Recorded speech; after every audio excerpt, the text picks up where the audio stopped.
Hello, my friends. Welcome to today's episode of Forte Catholic. I'm so glad that you're here with us today. I had a great plan for today's episode. We were going to talk about things like God's humility, especially with the creation story, and a new way I looked at the creation story that really broke my brain when it came to my own humility or lack thereof. We talk about the worst 10 podcasts that we've ever done in our entire run. And then we have some thoughts from our friends over at the Way of the Heart podcast, one of the other podcasts that I edit for Catholic guys, so especially Catholic men or ladies. If there's a Catholic man in your life, it's a great podcast called Way of the Heart. Some thoughts about St. Joseph and about how we are all honestly ill-equipped and inadequate for the roles that God calls us to, but he still wants to work through us. That's what I planned to talk about. And then Allison got here. We decided to talk about Cupcakes and Leprechauns and movies she's never heard of, and we argued for a while. So we did all of those things. We did her version of the show and my version of the show all in one. We hope that you enjoyed. If you do, please hit subscribe wherever you are listening, or if you're watching it over on youtube.com/ForteCatholic, hit that subscribe button, hit the like button, leave a review, all those nice, kind things that every podcaster asks you for and you don't do because you're a bad person. It's the celebration of Easter. We should celebrate the resurrection by being nice to your podcast that you listen to. Enjoy today's show.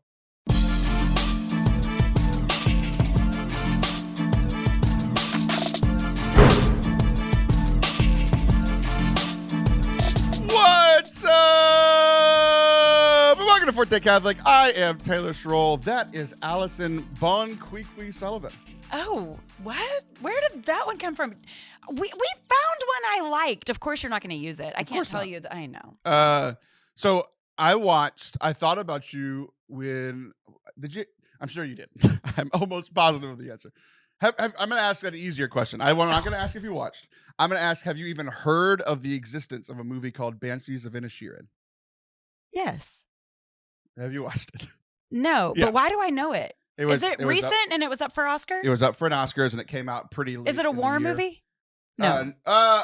It is going on during the Irish Civil War, or one of the Irish Civil Wars. So war is like, it's legitimately they're on an island and off of Ireland. Now, why are you so certain that I haven't seen that?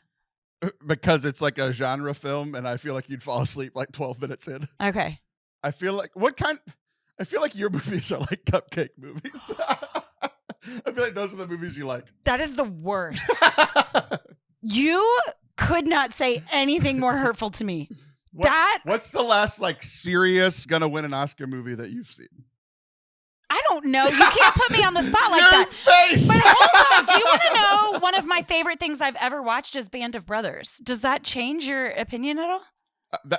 No, because that's the last thing that you watched. No, it's not. But like, I love a good war movie. So I don't know much about Banshees. Except that I'm raising 5 of them. Right. But no, what? So you think I like bubblegum or what was it? Cupcake movies. Eat popcorn. Let's have a good little time, and I hope the kids. No, enjoy I want to it. cry. Actually, you can do that in Pixar movies. No, it's a different kind of cry. Did you say Pixar? Yeah. Oh my gosh. And we bond over TV all the time, Taylor. And we bond over the cupcake stuff. I watch some serious stuff too. Oh. There's this whole other side of me that you don't think know. The morning show is serious? The morning show might be, but now we're getting closer. You went from Band of Brothers to the morning show, which is like prestige TV on Apple TV.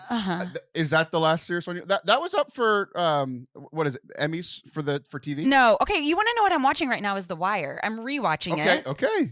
I love The Wire. It's like it's a cult like classic. I mean, people. It's not a cult classic. It's one of the most popular TV shows of all time. But it wasn't when it came out, and so people are using it to teach. And I mean, I love it. And so Seth never finished it with me when I watched it originally. And so now that he's seen the acclaim, he's like, okay. But I watched it when it wasn't necessarily cool to watch it. So I guess that to answer your question, that's the last thing that I've really like. Okay, I didn't see as a Wire person. That Band of Brothers didn't change my mind because you probably watched that 20 years ago. It's an old show. Yeah, it's really old. The Wire. Well, I was just going with the war theme. Like, I love a good war movie. I really do. Banshees isn't a war movie. Okay. But fair. I love that you're going to... The only reason I brought it up It wasn't to get in a fight, which is very funny. The whole reason I brought it up was because the main character's last name is Sullivan. Oh. But it's spelled with like 98 letters. So I was like, oh, this is where like your people, your husband's people, whatever, come from. Which I never really thought of Sullivan as a Irish. I didn't really know what it was. I mean, now that I watched the movie, I was like, your husband does look like a leprechaun. So I guess it does make sense. Fighting. I hope you can run fast, Taylor. If he catches you, I can just hold his forehead while he's slinging it. Oh my God! You don't even know. He broke the punching thing. He broke the like it went and like exploded. I like how the longer you went with your explanation, the more confused we were. Oh, the punching thing? The punching thing, and it went, and I'm like... They know. They all know. They're with me. They're not. They're like, get a head start, Taylor. He's coming. Okay, so Sullivan, yes. Sullivan. So that reminds me of Sullivan. We named our van the Sullivan, and... You suggested it's like this big white whale of a van, and you suggested that it needs like tattoos, like a big flame on the side of it. White whale. Yeah, it needs like magnetic, like you know, toughness. Flames. Yeah, flames are good. I've seen how you drive. Like a criminal. Yeah. Smooth criminal. Okay, we want to talk. You want to start the show now? Yeah, I don't know. What you got? I don't know what do I have. So. Sullivan. There's a story in scripture, and this happens a lot with me because like people that listen to the show or have heard me give a talk, like know that I read scripture differently than most human beings. Okay. So typically I'll hear a story and it's like, I think about it a little differently than most people have, like including theologians, like, and that's not the good part. You know what I mean? Like, I feel like I can bring some new light into some sort of scripture things. Okay. Some people have said that I have ruined entire passages for them. Sure. But it doesn't often happen with passages I have heard a lot. Okay. But it's happened with a passage that I and you and everybody listening has heard quite a bit. Okay. So the story of creation. Yes. There's two of them. Two stories of creation. Mm-hmm. Okay. You know this? I don't know. Yeah, I'm glad you're Catholic now because it's one of the hardest things about being Protestant, I think. Okay. Is you're like, we take everything in the Bible literally. Yeah. And then chapter 1, they're like, here's how God created the earth. Mm-hmm. And then chapter 2, it just starts all over. Here's how God created the earth. It's like, how can you take it literally? Yeah, right. It's right there, the first two chapters, right? Yeah. So I'm glad you're here with us now. I'm very proud of you. Thank you. Took a while. What? Took a while. Oh, it did take a while. That was such a throwaway line. I just thought it was a diss against me. I will call out that insult and change my mind that it was not, in fact, an insult. I'm not always after you, Taylor. Shut up, cupcake boy. I am ready for you, though, to ruin some scripture for me. Okay. So, in the beginning, God created. I'm going to get the days wrong, but it's like one day He creates the moon and the stars and the sun, and He says that it is good, right? And then He creates the earth and the planets. And the next day He creates all the animals under the sea and all the animals over the sea and all the animals on the land. And He says it's good. And then He creates, farming. And He says it's good. That it's all good. There, but it's good, right? It's good. It's all good. And then finally, at the pinnacle of creation, He creates man and woman. Yeah. And He says it's very good. It's very good. It's very good. I was crushed listening to the story the other day. Listening to the creation story? Listen to the creation story. That it's good. That it's... You don't like good. No. You want it to be... completely breaks my... over the years, I have tried to become more humble. Yeah, okay. And I have to pat myself on the back and say I've been doing pretty good. I've been trying. And that's what you have co-hosts for. Yeah. I've been trying to be a little bit better about it. But then the bar moved when I read this story. So the bar was, you're prideful. Let's get to not prideful. Okay. Or a little less prideful and then not prideful. But it's like, I don't know if I'm ever going to get to humble. Yeah, I might meet in the middle, right? A lesser degree of bad. Right, yeah. Humble's over here, prideful's over here. If I can just move a little bit closer to the center, I feel like I'm doing good. Okay. But the center was the goal for me for a long time. Uh-huh. Not like, I'm never going to be Mother Teresa. I'm never Yeah. going to be able to pray the litany of humility. It's like, I want other people to have a better life than me. I'm like, I don't, though. I really don't. Yeah. I don't like them. I like me. I want my life to be good. Does it matter that I think the desire to be good is good? I think so, too. Okay. Because it's all I have. It counts. It counts for something. But this story that I've heard probably hundreds of times. Yeah. Like, it broke me because even God looked at his work and he did something literally no one had ever done before. Yeah. And he said, let there be light, and boom. He's so like, it was. and he was like, it's good. It's good. And then he separated that light from the moonlight and created an earth and all the galaxies. Is like, it's good. Okay, now, the Bible is full of understatements. Like, we know this. I mean, Jesus fasted for 40 days and he was hungry. Right. Yeah. So is this perhaps a tool in some way? I am. Like, why? I agree. Why does the Bible use understatements? And furthermore, does it use overstatements also? Are there overstatements in the Bible? If there are understatements, are there overstatements? I think this might require a knowledge of Greek. You know how when in Greek, when they want to emphasize something, they say it like more than once. And so they don't use bold and italics. Yeah, right. Or like all caps, points. underline, highlight. But if you say that something is like strict orders or something like that, or like overjoyed joy or something, there's a way to like say something twice. They sound which like means... Stephen A. Smith. Rejoice. And I'm going to say it again. Rejoice. That's good. That's good. Thank you. Anyways. Very gravelly Stephen A. Smith for no reason. I'm just wondering if we could like take text down to like what happens when we know its original translation. What happens there? I don't know. I don't know the answer to that. So I don't either. It broke me because I'm like, here I am. yeah. You know, we're all co-creators with God. So when we create a podcast, when we create a person, when we create our work, when we create a spreadsheet, when we create whatever, we're like, I look at my work. I'm never like, it was good.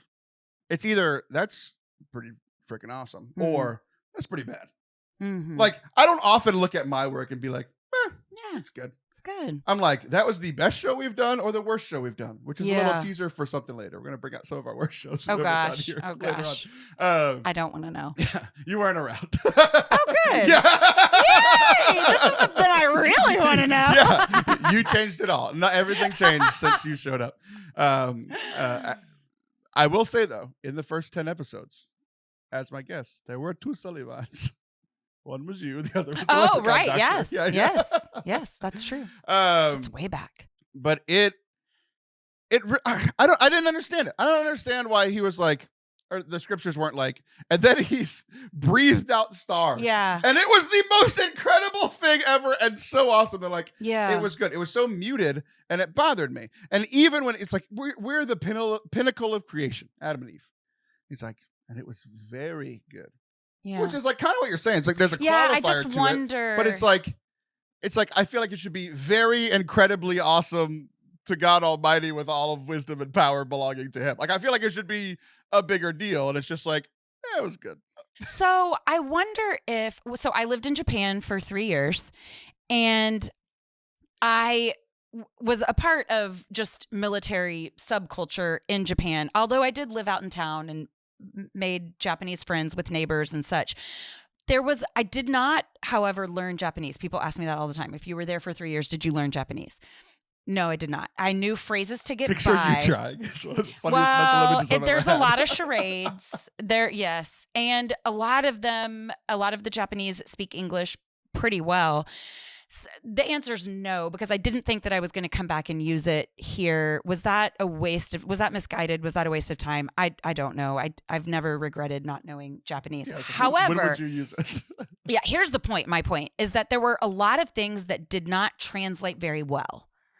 And even with like, say Japanese poetry, or we traveled to China. I was just talking to Meg Hunter-Kilmer about this. She was talking about Chinese poetry. It just doesn't translate.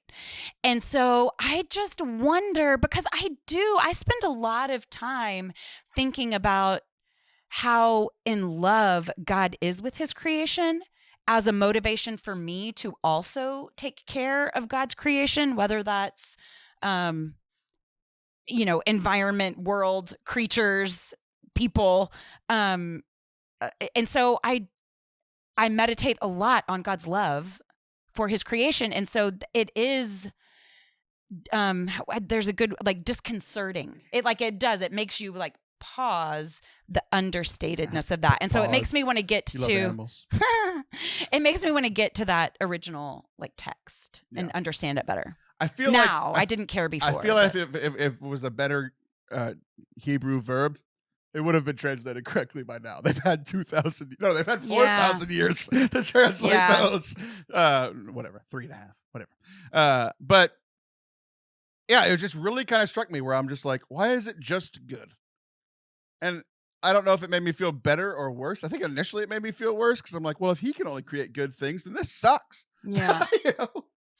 I have to say, I'm a little bit with God in my goodness.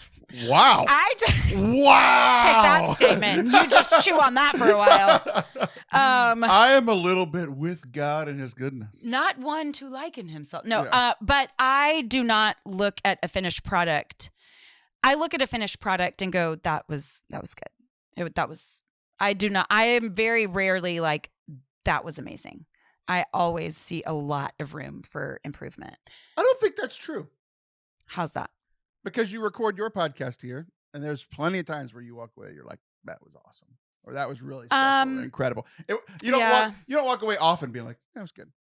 It is usually because there was a connection with me and a guest that I hope translates to a third party. Mm-hmm. And so there was a vibe, there was a chemistry, the Holy Spirit was moving in a conversation. When it comes to the whole finished product, there are always things that I wish I would have either tightened up or that I thought of later that would have been perfect. So it was perfect till I edited it, and then it was no longer perfect. No. That's what I'm hearing. No. You make everything better, Taylor. I'm telling you, in my closet with my iPhone without you. But yeah, that's usually about I hate to say a vibe because that's like so just kind of seems to cheapen something the way that we're talking about. You were like, I'm perfectly with God in all things. Also, the Holy Spirit is a vibe. That all happens. Holy Spirit's a vibe. That did just happen. Yeah. So, but you don't ever know. And I feel like that's part of our job as podcasters is to take a two-way conversation and make it three-dimensional, like letting people have accessibility to whatever it is that's going on here. And I don't know that it always translates, and so you hope for that. But you're right. Like sometimes we will kind of fist bump after something and be like, that was great. Yeah. That's awesome. Yeah. Well, in order, my only solution for this, the only solution I can think of is if I want to be more like God, I have to make less great work. And only make good work. Just good. You're lowering the bar. So I've lowered the bar. For Forte Catholic. And in order to, you know how like, if you like overwork on one side, you have to like overwork on the other side? Okay. So like if I'm like only like doing bicep curls on my left arm one day. Yeah. And then it's like, oh, I need to do the other arm the next day. Otherwise it's going to be all off. Sure. So on one side is my complete pride and arrogance. On the other side is God making all of creation and only saying it was good. So and I talked earlier about how my goal was always to get to neutral, just morally neutral. I'm going to try to get to over humility today. Oh, we've done a lot of top 10 lists here on the show. Okay, it's been a while since we've done one. Okay, no, that's not true because we do one every year. The top 10 episodes of every year. Yeah, we used to do like top 10s of like our favorite things about Easter or whatever, and then that just took too much show prep, so I stopped doing it. But I did some show prep for today. Okay, and I have the top 10 list. Okay, our worst shows ever. Of our top worst shows ever. Okay, so it's a bottom 10 list. What's the measuring stick? The measuring stick is strictly numbers. Just views. Downloads, views, all of it put together. I have a spreadsheet that keeps track of all of it. Do you care that all that indicates is a lack of interest? I don't know that it really says the show is bad. Because it might be. You might go by reviews here. I think all these shows were bad. Okay. But there is a there was a wide variety of shows here. I think some of these were pretty bad. There's one common theme with all of these.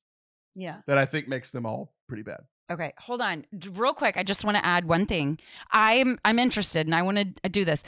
I would like to add that I think a better measuring stick of badness is once the episode is released and then the feedback you get, the hate mail you get. So if there's a way... No. I get more hate mail on our incredible episodes because that usually means I was super into it. That's how you define incredible.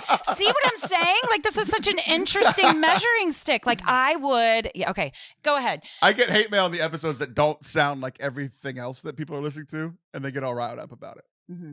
Those are the episodes I love. Okay, well, we're going lack of interest, which I think is different than badness. Go ahead. Okay. People did not click on this. That's what you're saying. People did not click on these episodes. Go. At number 10 yeah, was episode 23. Okay. And I'm surprised by that because there is one major theme. The secondary theme is that these were all very early. Yeah. So I didn't have sure. I hadn't built an audience. So like of course. They're all in the first 50 episodes, right? Yeah. But going back to these was one, funny. There's two reasons we're doing this. One, to help some humility for me. Two, because I just started releasing. YouTube is doing this big thing where they are trying to make YouTube music like a Spotify or like an Apple Music or whatever. So now there's a YouTube music, and coming very soon is like they're going to have podcasts in YouTube Music, which they've never had before. Mm-hmm. So we started doing video episodes at like number 169, I think was our first episode with video. So there's 168 episodes that were just radio shows, podcasts, audio only, right? Right. And I never really wanted to release those on YouTube because that's not what YouTube's for. Right. It's for videos with like moving people or whatever. Right? Yeah. But there's a lot of podcasts. There's kind of mixed reviews before this whole YouTube music thing on whether they should be on YouTube, whether the old episodes should be on YouTube. Yeah. Right. But for a couple of reasons. One, because YouTube Music is going to have a podcast thing where people can listen, like, because YouTube you have to like have it open and watching the video, right? Yeah. But with YouTube Music, it could be like Apple Podcasts or Spotify. You can have it on the background driving or whatever, right? So I'm like, okay, let's go back and put the 168 episodes on. So I'm releasing like 3 or 4 a week. Gotcha. And it's a pretty easy project. I'm just putting up a stock image, a Forte Catholic, logo or something, and putting them. So I'm putting them up. So these have been kind of top of mind. And speaking of feedback, there have been some people who were like, we weren't here in 2016, 7 years ago. Yeah. We weren't here. And they're like, it's interesting going back and hearing some of the first episodes. It's like they've been on podcasts. People could have listened to them. Yeah. But it's like, why would you? Right. Like, but it's like, this is a new thing. People are kind of getting behind it. There's been some views on some of these first episodes, which you were on one of the early ones. You didn't make the cut. Congratulations. But people are enjoying them. But some of the feedback has been, there's been one consistent theme. Okay. And we'll get to that in a minute. But episode 23 is number 10 on the list. Okay. One of probably I think there's a moment on this episode that I think pushed me through for like the next 2 years of the podcast. So you've re-listened to these? No. Okay. I just went back and looked at like the notes. The notes. Yeah. Because it's like they were already done. I'm doing some extra remastering them or whatever. But it's taken me like 8 minutes to put these up on YouTube. Okay. It's not that hard. Okay. But there was a moment, episode 23, that pushed me through like the next 2 years of podcast. Okay. You know who Tim Staples is? No. Okay, so I mean, it sounds familiar. I'm surprised because you'll tell me you're in a a convert. He works for Catholic Answers. He's one of the biggest. Yeah. He's one of the most famous converts ever. Okay. He was like a Protestant pastor and has become like the number one catechesis. Yeah. What's the word I'm looking for? Arguing about the faith. Apologetics. Apologetics. Like the number one apologetics guy. He called me bro on this episode.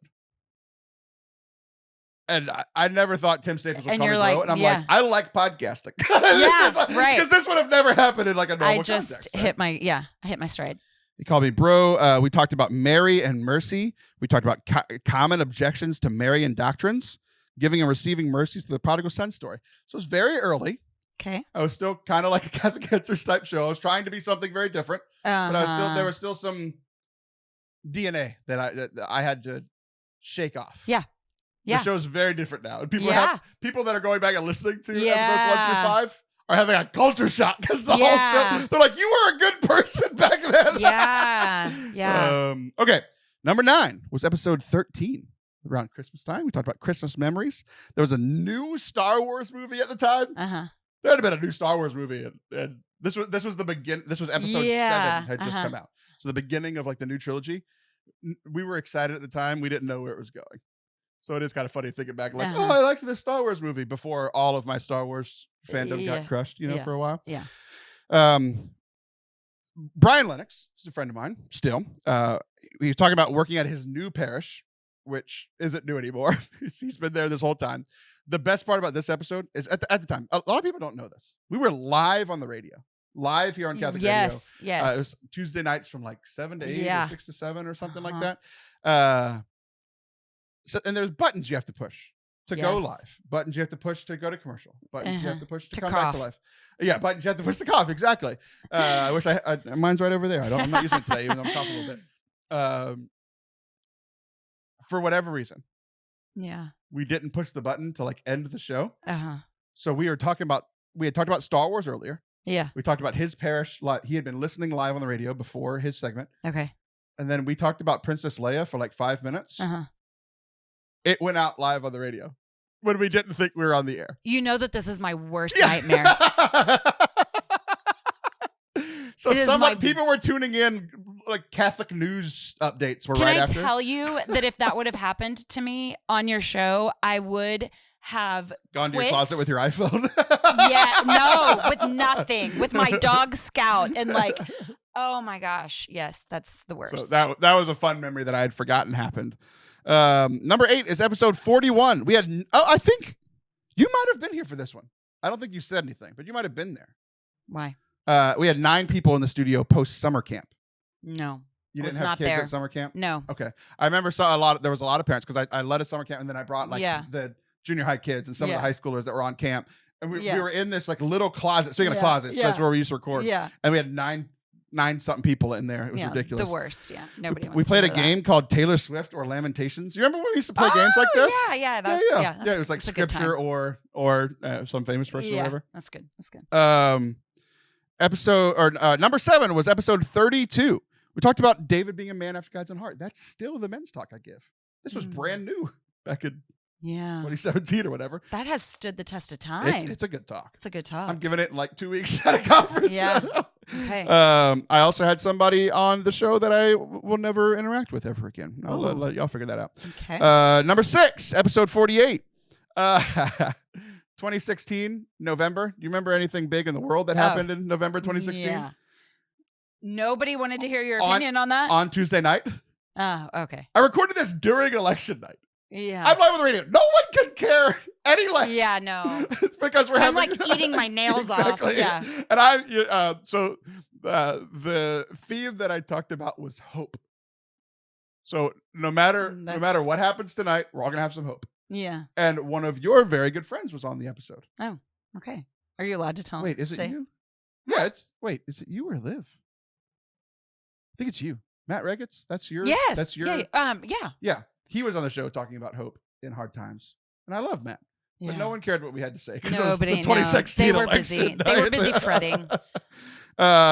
Episode 16 is number 5. We talked about Twitter. No one cares about Twitter. But we had one of... They might more now. I mean... Nobody cares. We had somebody on called Lex Lutheran. Do you know what that's like a pun of? No. Lex Luthor, the bad guy in Superman. Oh no, I don't care. Yeah, Lex Lutheran. He's a Lutheran guy. We became friends on Twitter. And he came on and we talked about Lutheranism and Catholicism. It was a really good conversation. I liked the guy a lot. So I liked the episode more than anybody else did. Okay. Number 4. This is episode 38. We talked about freedom on July 4th.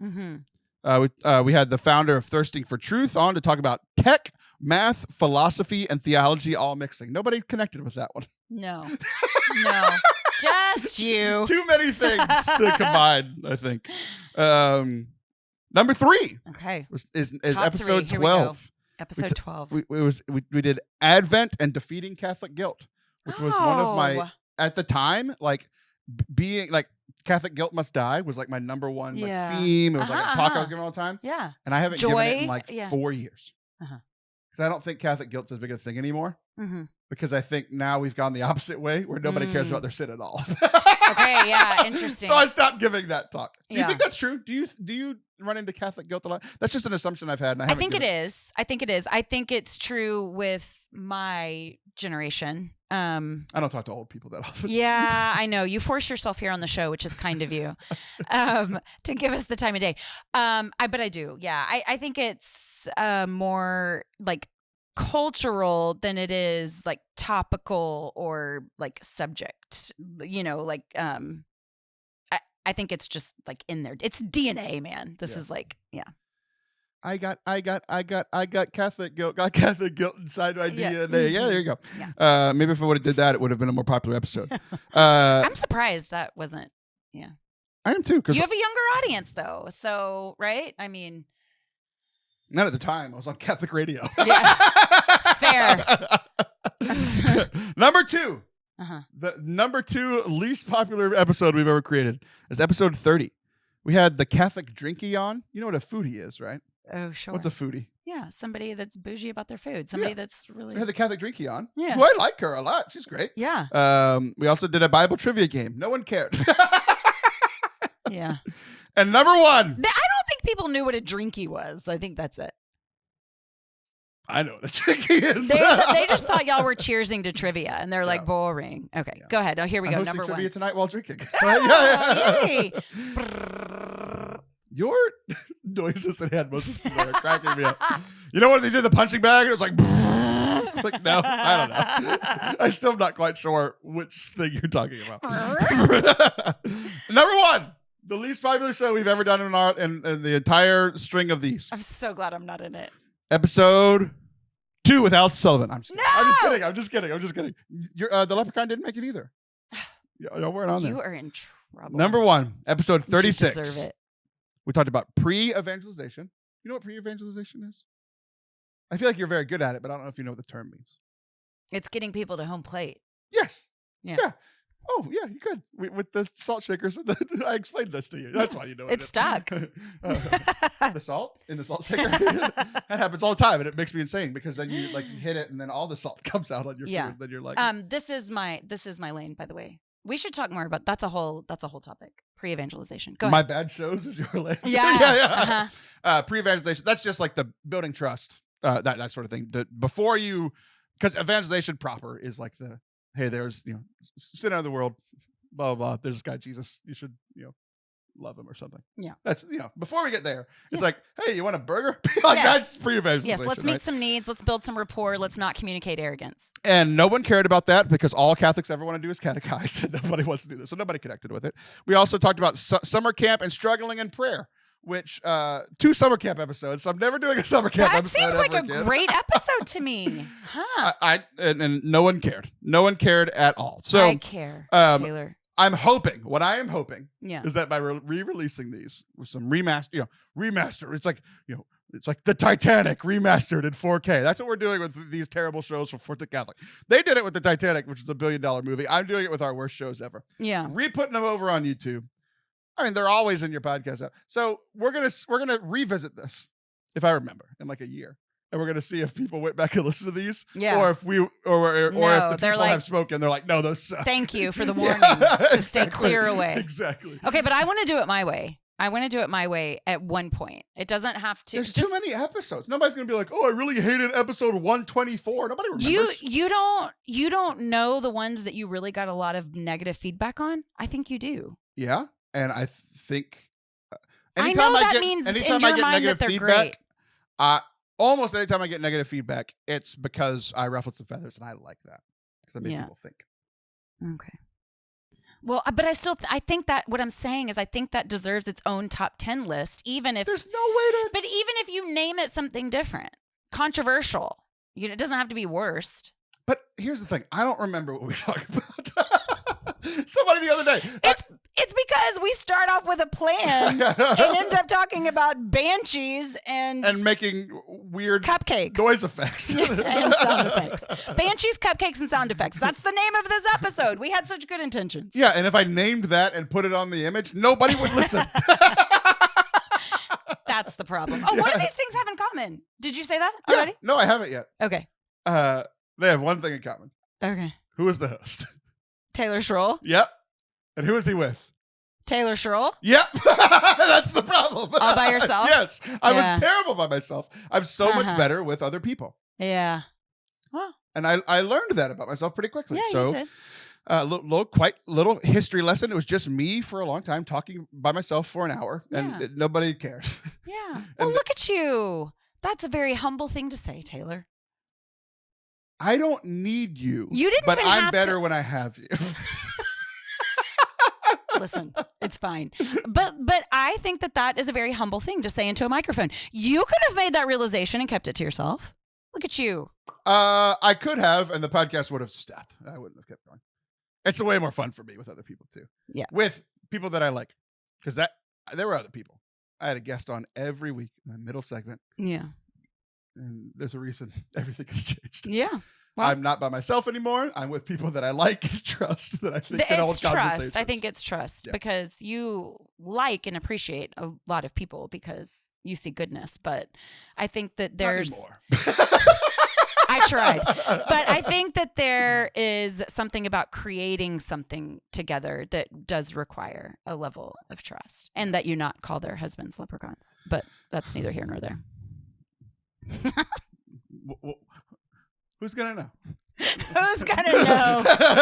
Who's going to know? Who's going to know? All right. Well, whenever we come back, we're going to continue talking about using our gifts, realizing where we have flaws, realizing where how everything is better when we're using our gifts correctly. Sound like a plan? I love it. All right. Don't go anywhere. We'll be right back. Welcome back to Forte Catholic. I am Taylor Schroll. That is Allison Sullivan's hair. For whatever reason, you just smacked the microphone with your hair when we started this segment. I just wasn't expecting Juan Diego. I know a Juan Diego, and he's delightful. Wait. Like a real person or like a saint? Real I mean, I person. guess he was a real person. No, too. a real person. It's a real person. It's in Silas's school. It's lovely. Juan Diego. And when you said 3-2 Juan Diego, it just made me chuckle. So you hit your microphone with your hair. I bump into this thing all the time because you insist that we get up close and personal, and so it smacks me around a lot. No does. No comment. I was going to say something, and you said that you made it so much worse. But I'm constantly reminded to fully engage here, and there's just a lot of interaction. We're going to move on very quickly to talk about something very holy all of a sudden. Okay. One of the podcasts that I edit is called Way of the Heart. Okay. It's the Catholic men's, it's a Catholic men's podcast that's the brother podcast to the Abiding Together with Sister Miriam James and Heather Kim. Michelle Benzinger. So Heather's husband is Jake, and they run their ministry together. So that one's really popular. Then they had this other one that's the men's version, and I love it. Yeah. Like it's one, like a lot of times when I'm editing podcasts, whether it's mine or anybody else's, like I'm working, so I'm not really listening to the content. I'm listening for mistakes. I'm listening for repeats. I'm listening for coughs and sounds and all this kind of trying to clean it up, right? So I tend to not really be like focusing on the content because I'm focusing on like the method of delivering the content, right? Okay. But their show is so good that it like breaks through. Yeah, right. And it's like I'm a Catholic man, and I don't like much Catholic men stuff, right? Because most Catholic men stuff is like, hoorah! Yeah, take cold showers and have a 6-pack, and I'm like, no, leave me alone, right? But theirs is very good, and it's very like it connects with me, and I think it connects with a wide variety of men. It's a pretty popular show. Yeah. One of them I was editing, and there was it was one of those things where it's like, it was their content, and like I have some like direct quotes from them, and then it got me thinking, and I started like kind of like connecting it to my life and being like, okay, let's make our own segment out of it. So this segment is 100% inspired by the episode of Way of the Heart with Father Boniface Hicks. It just came out a few weeks ago. You can find Way of the Heart wherever you listen to podcasts. But I was talking with there's a few different things. It was one big topic, but there's a couple of different like primary points, right? So we're gonna jump around a little bit, but he said something where because I had a conversation with Father Anthony on the show like 2-3 months ago about legacy. Like, what's the legacy that you're going to leave behind? Yeah. And he's kind of worried about legacy. Like he's like, you shouldn't be worried about that or whatever. And I'm like, well, that's because you don't have kids. Like, Yeah. So I was like, well, what's the legacy that we want to leave behind? Like, whenever I die, whenever you die, like how do people remember us? How long will people remember us? Like, how are our kids? Like, primarily, the people that are going to remember us the most are our kids and like people that we interacted with quite a bit, right? So how are people going to remember us? How long are people going to remember us? What are we going to be like, quote unquote, known for, or whatever? Like, when you put your life down to like a 1 to 2 sentence blurb, what are people going to remember? Yeah. Right? Yeah. It's something I think about a lot, and I think like the caution from Father Anthony is good because I do think about it quite a bit. Because even in like regular interactions, it's like if I say something mean to somebody and I know that like I hurt them or offended them, I'm like, is this how they're going to remember me? Yeah. Like this moment instead of the months and years of good times, right? Yeah. So it does bother me, but there was a positive spin on it again. So I kind of went from like, we talked about pendulum swings, right? Where like before my conversation with Father Anthony, I was like, I really like legacy. And I think he doesn't like it because it was a big theme in Game of Thrones and he doesn't like Game of Thrones. But like, like legacy is a big deal. And I get that there's pitfall stuff for it, but it's like, so I kind of tried to back off of it, like kind of mute it a little bit after my conversation with Father Anthony. Then I heard this. Interesting. Yeah.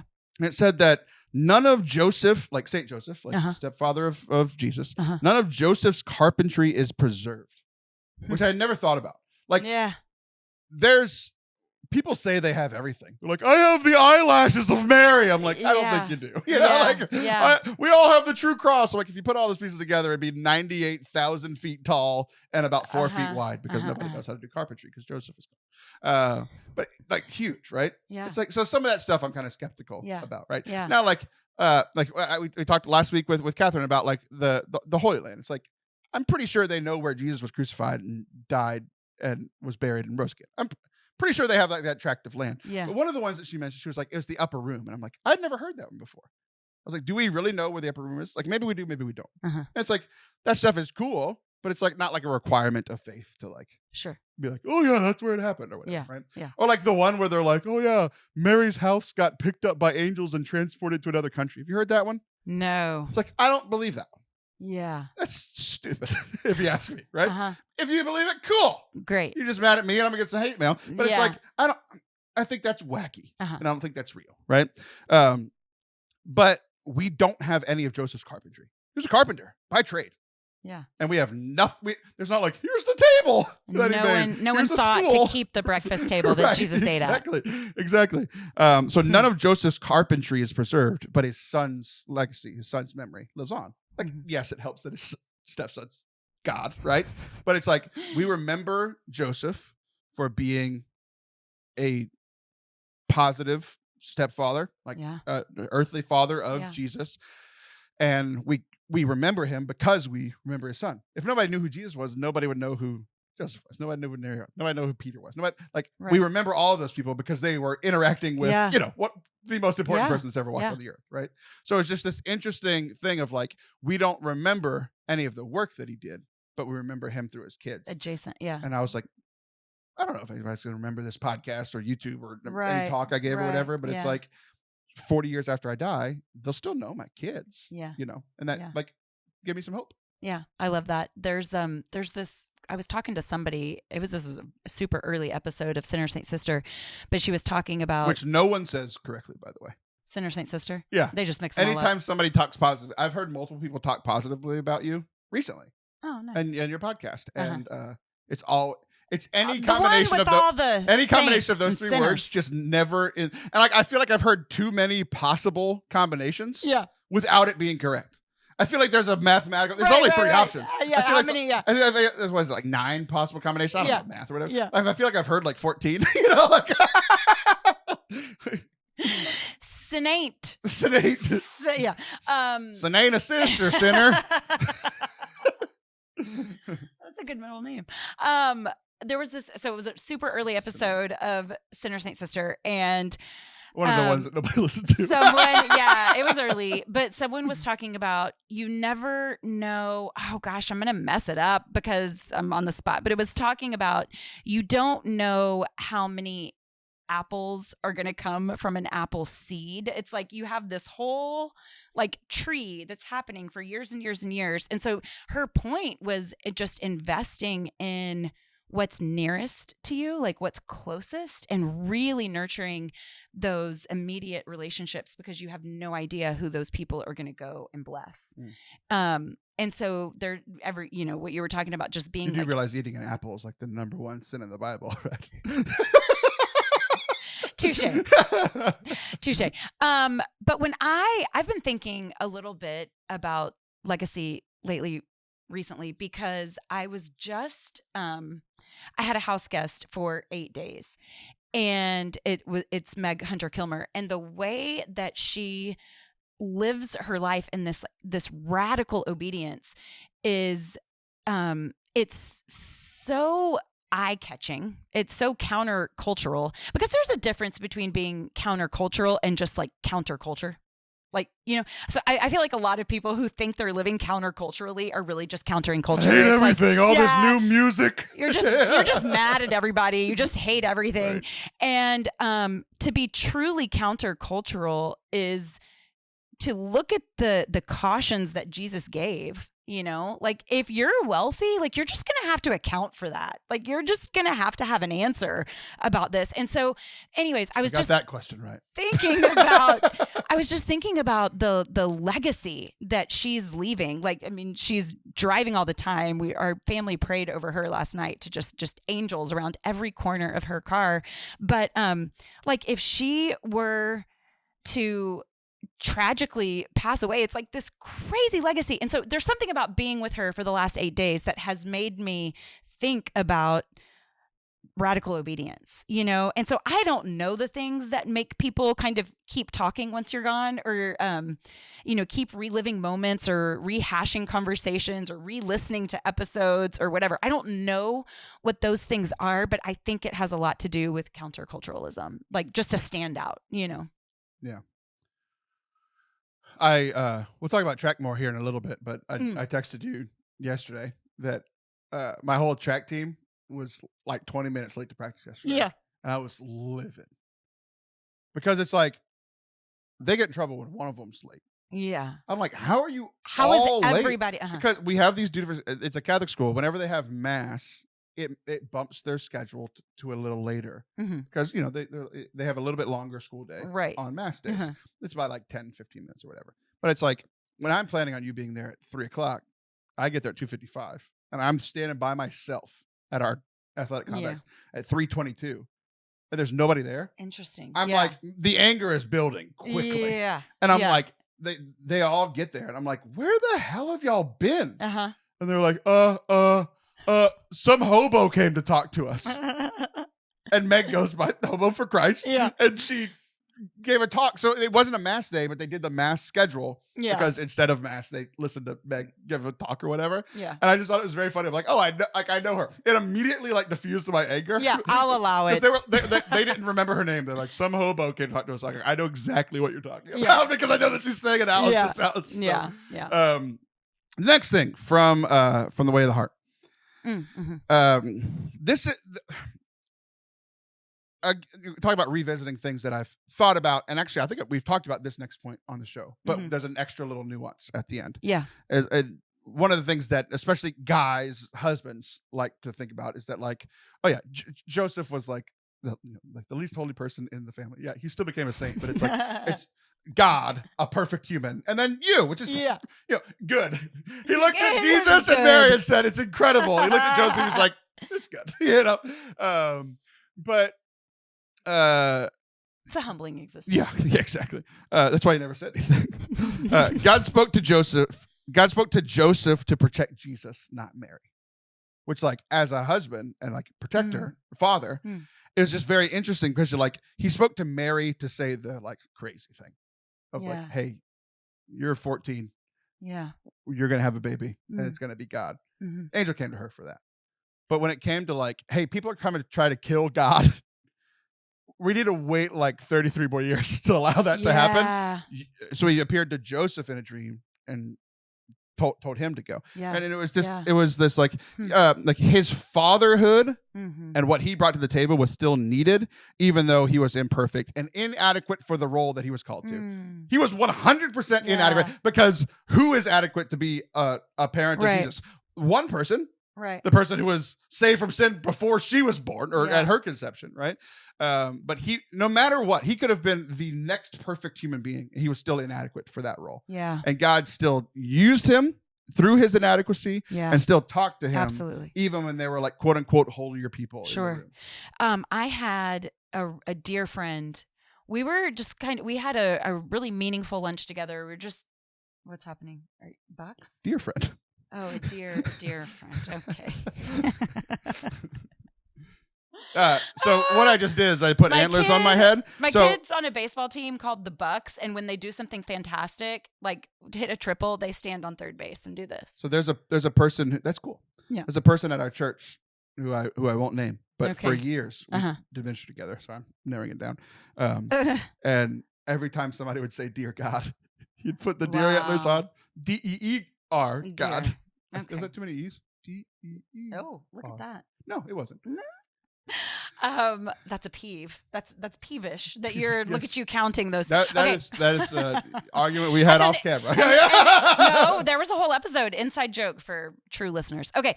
I don't know what I was saying. A dear friend. We had a meaningful lunch together.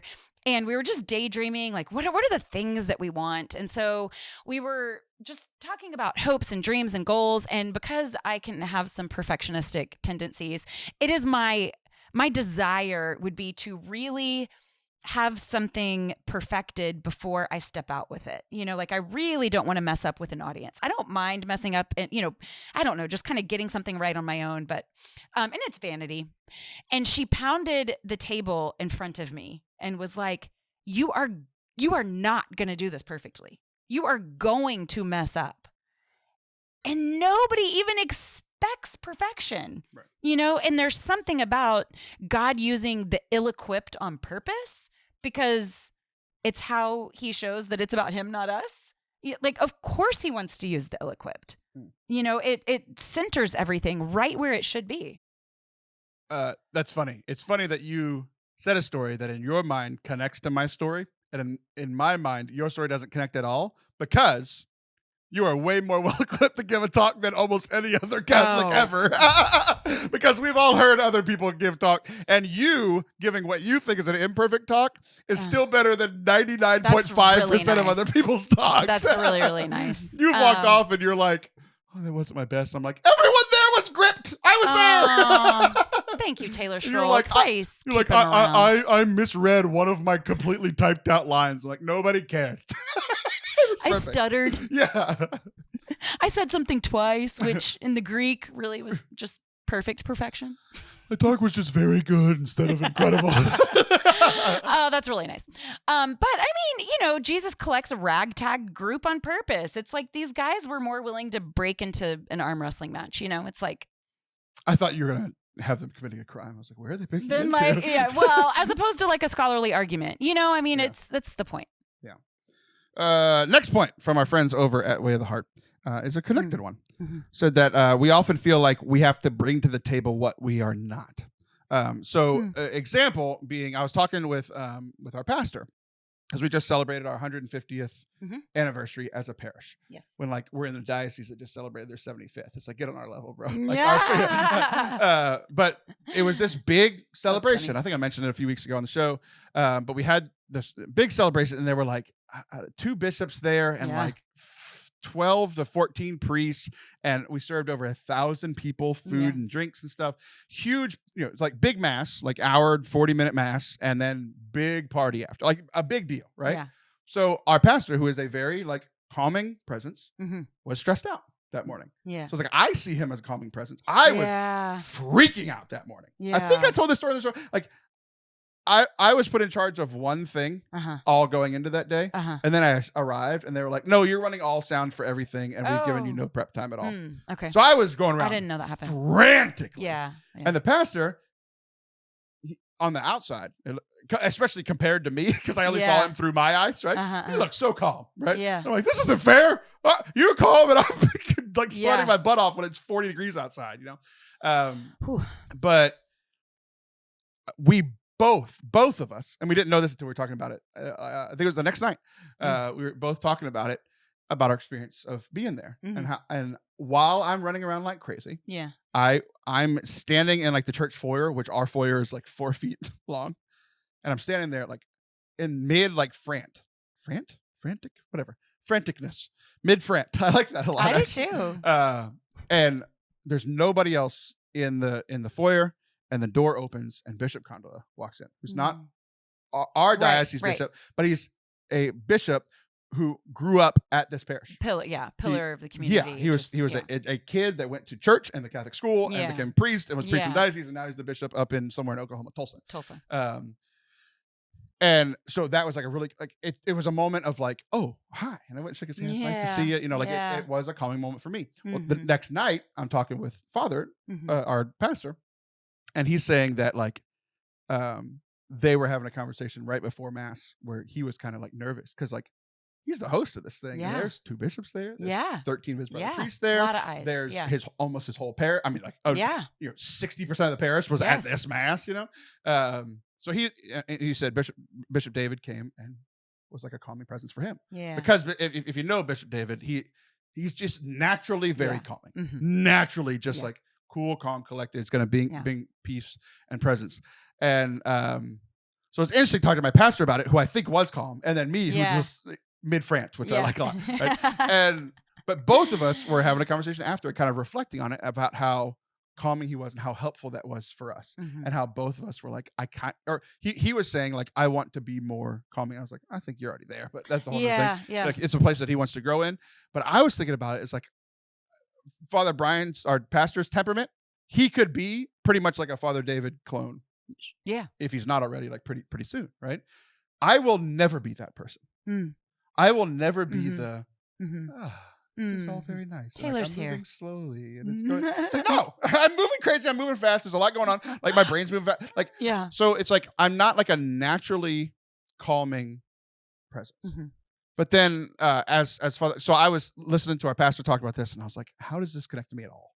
Because again, like from the first segment, it's like I don't know if I can ever be humble enough to call creating light good. Like, but then he started saying it's like it's just. He said a line. He said, Bishop David is just being who he's fully being who he is naturally. And I was like, oh, I don't have to be Father David. That's right. I just have to be me. And like, yes, there might be some things that I need to like, some like dross that needs to fall off of me and my soul. Like, there's some extra little piece. Like I need to refine myself. But I was thinking about it because I was like, oh, I've been a calming presence.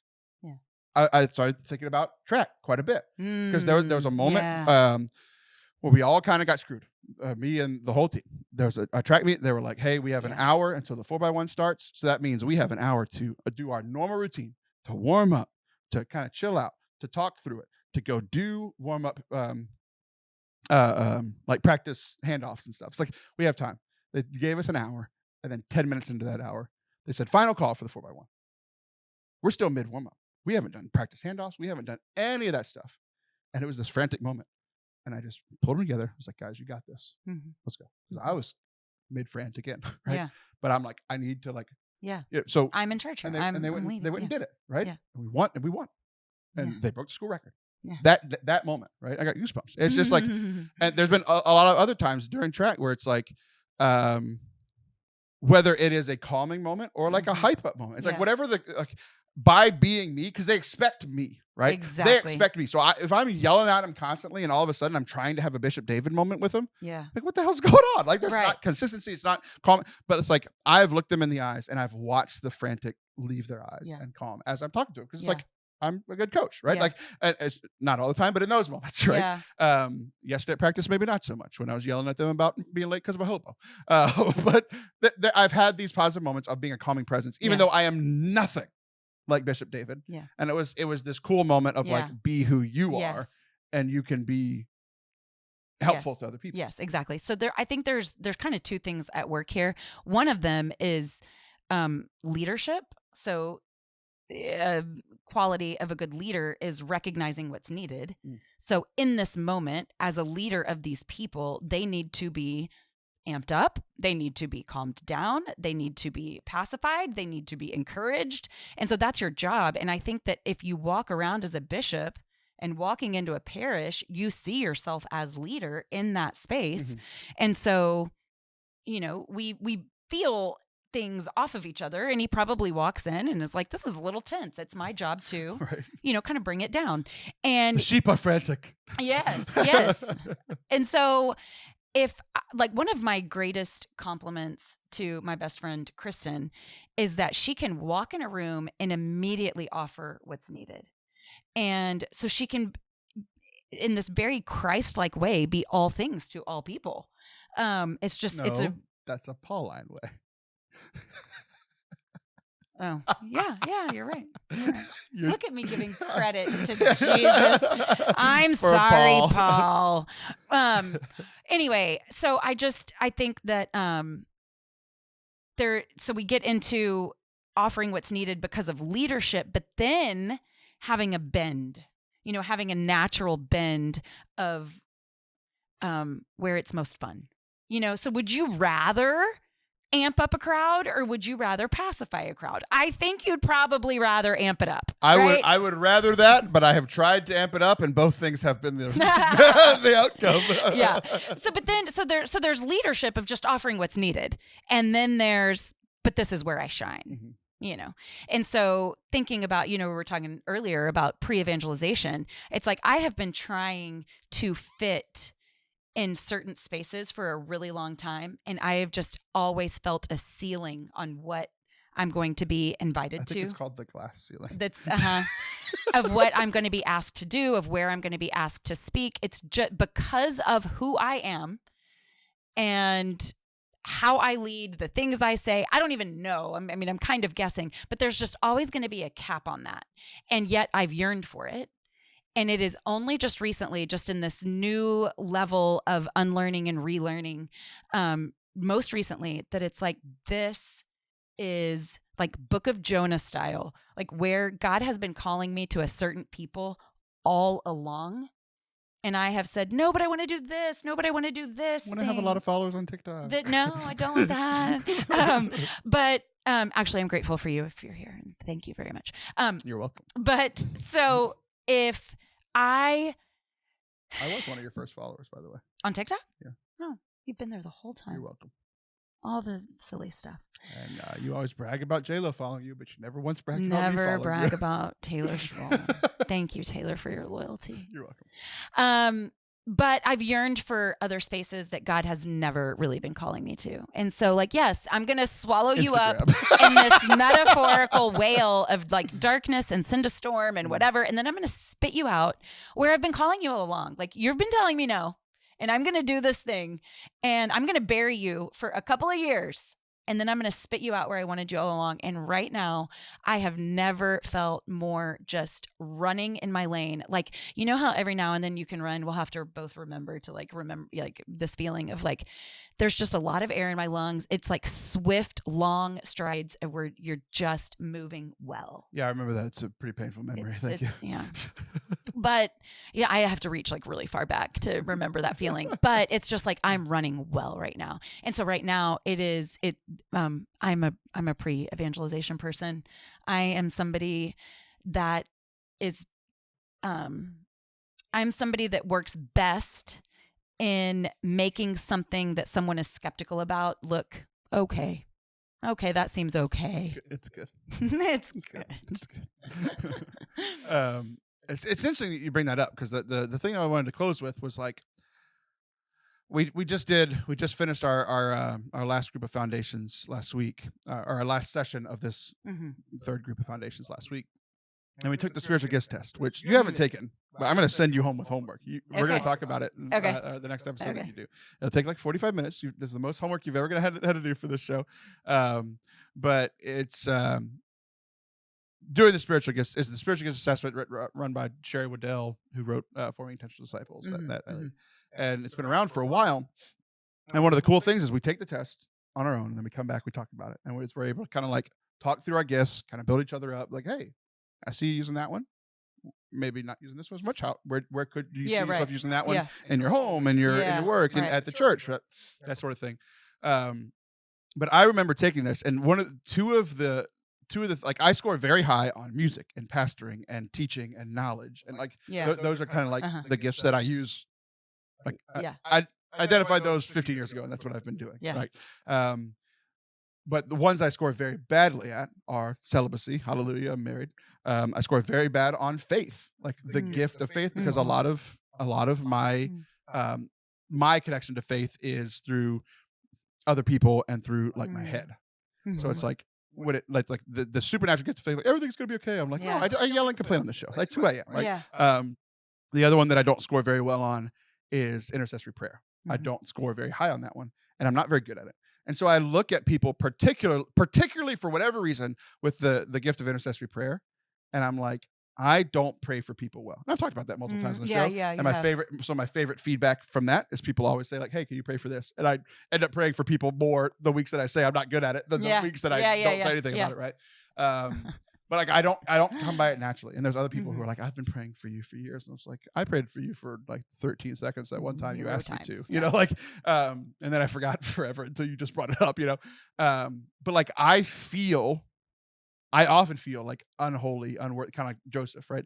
I'm not suited to lead ministry like other people. I'm not suited to be a holy person or whatever, because it's like I'm not good at this one thing. When it's like, okay, yes, is it something I can grow in? Yes, but it's like a lot of times people with that gift don't have the gifts that I do. Right. It's like I was thinking about like the places that I have been where like only I could do, like running sound for that mass, being thrown into it like I was. There's not many people in the world. There's a few. There's not many people in our world that could have done that. Right. There's not a ton of people in the world. There's a lot of podcasters. There's not a ton of people in the world that can edit like I do.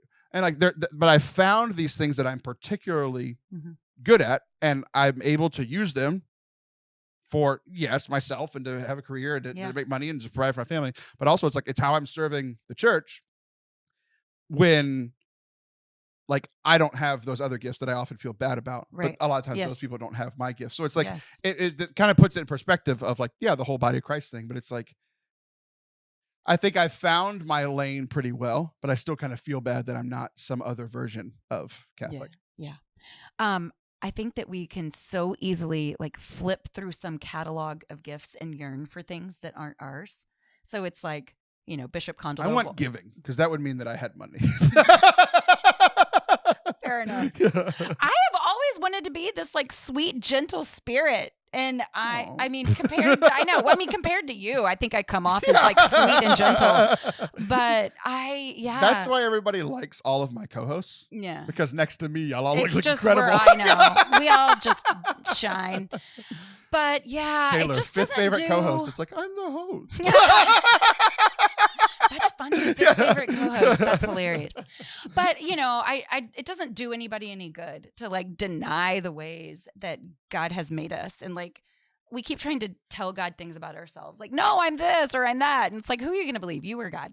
So it just doesn't do anybody good, least of all God. So embracing the ways that we're bent. I don't know. I just feel like there's something about, I just did an event with somebody who is lovely. And I came home with my 45-year-old self and I said, we are different. I said this to my husband and I said, we are different. And I like me. Down for oh my gosh. Oh my gosh, y'all. He is really fast and strong. You better. I'm just going to give you a head start and say, Taylor, he's on his way. He does not listen to this, so he never has. So how do you know I'm not going to tell him? Because you're a good person. That you're insanely rude. Okay. Like that's news. So I say to my husband, we are different and I like me. And it was just the best feeling of like, I'm sure he likes you too. Done trying to be like this person. Like I'm not like her. And here's the thing, we did an event together, and like if you like cake and I like icing, we like split the room. No, like we got everybody. Yes, cupcakes, but even better. Like you eat the icing off the top and I'll get everyone's served. You're eating after people who licked the icing? Jeez. That's nasty. Focus. I was focused. I was paying attention too well. Metaphorical cupcake, completely but the icing appreciated by all of the people in the room by serving with people different than you. It's all good. It's all good. 45 helps. You'll get there. Maybe. If Seth doesn't catch you and kill you yeah, first. Exactly. Yeah, if he starts chasing me, you know what I'm going to say, right? What? He's after me, Lucky Charms. Oh my gosh. What in the world? He has a pot of gold. He's a doctor. Oh, that was me. Oh, no. That was a pot of gold. No. You're good. That's our show. I'm Taylor Schroll. That's Allison Sullivan. She'll be back in a month. I'll be back next week if I'm still alive. Yeah. See ya.